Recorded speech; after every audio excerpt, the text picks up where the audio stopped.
Assalamualaikum warahmatullahi wabarakatuh. Saya Mufiatul Aulia, NIM 2220059. Di sini saya akan menjelaskan tentang memakmurkan kehidupan. Pengertian dan hakikat memakmurkan kehidupan. Memakmurkan berasal dari kata dasar makmur. Menurut Kamus Besar Bahasa Indonesia, memakmurkan berarti membuat atau menyebabkan menjadikan makmur. Sedangkan kehidupan berasal dari kata dasar hidup. Dalam Kamus Besar Bahasa Indonesia, kata hidup memiliki arti masih terus ada, bergerak, dan bekerja sebagaimana semestinya. Jadi, memakmurkan kehidupan merupakan wujud dari tujuan yang ingin dicapai dalam pendidikan. Dan agar tujuan tersebut bisa dicapai, perlu adanya sistem dan proses pendidikan yang baik. Sebagaimana yang tercantum dalam Quran Surat Ar-Rum ayat 9. Bismillahirrahmanirrahim. Awalam yasiru fil ardi fayanzuru kaifa kana aqibatul ladzina min qablihim kanu asyadda minhum quwwatan wa atharul arda wa amaruha aktsara mimma amaruha wa ja'atuhum rusuluhum bil bayyinati fama kana Allahu liyatimahum walakin kanu anfusahum yadlimun. Yang artinya, dan apakah mereka tidak mengadakan perjalanan di muka bumi dan memperhatikan bagaimana akibat oleh orang-orang sebelum mereka? Orang-orang itu adalah lebih kuat dari mereka sendiri dan telah mengolah bumi serta memakmurkannya lebih banyak dari apa yang telah mereka makmurkan. Dan telah datang kepada mereka rasul-rasul mereka dengan membawa bukti-bukti yang nyata. Maka Allah sekali-kali tidak berlaku zalim kepada mereka, akan tetapi merekalah yang berlaku zalim kepada diri sendiri. Selanjutnya ada tafsir ayat 9 Quran Surat Ar-Rum.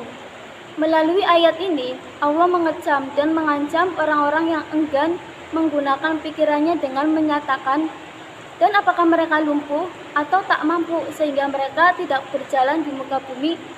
Lalu mereka melihat dengan mata kepala yang mengantar mereka merenungkan bagaimana kesudahan buruk yang diderita dan tidak dapat dielakkan. Demikian juga kesudahan baik yang diperoleh oleh orang-orang yang sebelum mereka, seperti kaum Ad, Samud, Sabah, dan Lut yang taat di antara mereka dan yang durhaka. Mereka adalah orang-orang yang lebih kuat dari mereka, yakni masyarakat Mekah itu. Dan mereka yakni generasi yang telah lalu telah mengolah bumi yakni membajak tanah, membangun pertanian, serta telah memakmurkannya yakni membangunnya dengan aneka ragam bangunan fisik yang kokoh. Semua itu lebih banyak prestasi dan pembangunan fisiknya dari apa yang telah mereka, yakni masyarakat jahiliyah, makmurkan dan bangunkan dalam wilayah masing-masing. Ada beberapa tafsir. Yang pertama, tafsir Al-Musyar atau Kementerian Agama Saudi Arabia. Apakah orang-orang yang menistakan Allah sekaligus melalaikan kehidupan akhirat tersebut tidak berjalan di muka bumi untuk merenungkan dan memperhatikan, sehingga mereka bisa menyaksikan bagaimana balasan yang diterima oleh umat-umat yang menistakan para utusan Allah seperti kaum Ad dan Samud? Mereka lebih kuat tubuhnya daripada orang-orang kafir tersebut.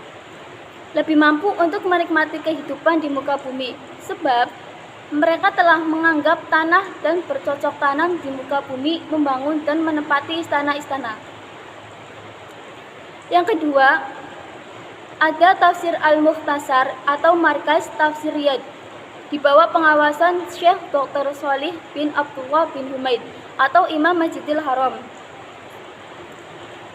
Dan apakah mereka itu tidak berjalan di muka bumi untuk memperhatikan bagaimana kesudahan dari umat-umat yang mendustakan sebelum mereka? Umat-umat ini lebih kuat dari mereka, membalikan bumi untuk bercocok tanam dan menghidupkannya, memakmurkannya lebih dari apa yang telah mereka makmurkan. Umat-umat ini ditatangi oleh para rasul mereka dengan membawa bukti-bukti dan hujah-hujah yang jelas atas keesaan Allah. Lalu mereka mendustakannya. Yang terakhir ada Zubdatut Tafsir min Fathul Qadir atau Syekh Dr. Muhammad Sulaiman Al-Asyaqar, Mudaris Tafsir Universitas Islam Madinah. Awalam yasiru fil ardi, dan apakah mereka tidak mengadakan perjalanan di muka bumi? Makna ayat ini adalah bahwa mereka telah melakukan perjalanan di muka bumi dan menyaksikan. Fayanzuru kaifa kana aqibatul ladzina min qablihim, yakni golongan orang-orang kafir yang telah dibinasakan Allah akibat kekafiran mereka terhadapnya dan keingkaran mereka terhadap kebenaran serta pendustaan mereka terhadap para rasul. Kanu asyaddu minkum quwwah, yakni mereka lebih kuat daripada orang-orang kafir yang ada di Mekah dan para pengikutnya dalam urusan duniawi. Wa asarul ardo, yakni mengolah bumi untuk bercocok tanam dan mengerjakan hal-hal yang berhubungan dengan itu. Wa amaruha aktsara mimma amaruha, serta memakmurkannya lebih banyak dari apa yang telah mereka makmurkan, yakni dimakmurkan oleh umat-umat terdahulu dengan bangunan dan pertanian lebih lama daripada yang mereka makmurkan. Sebab umat-umat terdahulu memiliki usia yang lebih panjang dan badan yang lebih kuat, dan lebih ahli dalam mencari mata pencarian. Waja'athum rusulun bil bayyinat, dan telah datang kepada mereka rasul-rasul mereka dengan membawa bukti-bukti yang nyata, yakni dengan membawa berbagai mukjizat. Namun mereka tetap saja tidak beriman kepada para rasul dan kepada keesaan Allah yang diserukan oleh para rasul tersebut, sehingga Allah membinasakan mereka. Fama kana Allahu liyadlimahum, dengan mengazab mereka tanpa dosa. Walakin kanu anfusahum yadlimun, akan tetapi mereka lah yang berlaku zalim kepada diri sendiri dengan kekafiran dan pendustaan yang mereka lakukan. Selanjutnya ada keterkaitan dengan pendidikan. Al-Quran Surat Ar-Rum ayat 9 pada hakikatnya berkenaan dengan sumber ilmu pengetahuan hakiki adalah dari Allah Subhanahu wa Ta'ala. Allah telah mengecam dengan tegas orang-orang yang tidak mau menggunakan akal dan pikirannya untuk memahami ayat-ayat Allah. Manusia hendaknya berpikir dari sejarah orang-orang terdahulu, mengambil teladan yang baik untuk diikuti dan meninggalkan teladan buruk yang pernah terjadi. Dalam konteks pendidikan, seorang pendidik hendaknya selalu mengarahkan peserta didik untuk benar-benar meyakini dan memahami sumber dari segala ilmu adalah dari Allah Subhanahu wa Ta'ala. Peserta didik juga diarahkan untuk selalu memperdalam wawasan keilmuan melalui kejadian masa lalu, juga melalui perkembangan zaman dan teknologi yang semakin modern.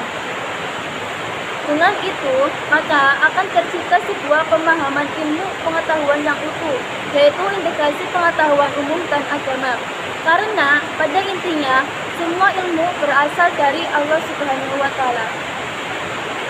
Sekian dari saya, mohon maaf apabila ada kekurangan dan kesalahan. Wabillahi taufiq wal hidayah. Wassalamualaikum warahmatullahi wabarakatuh.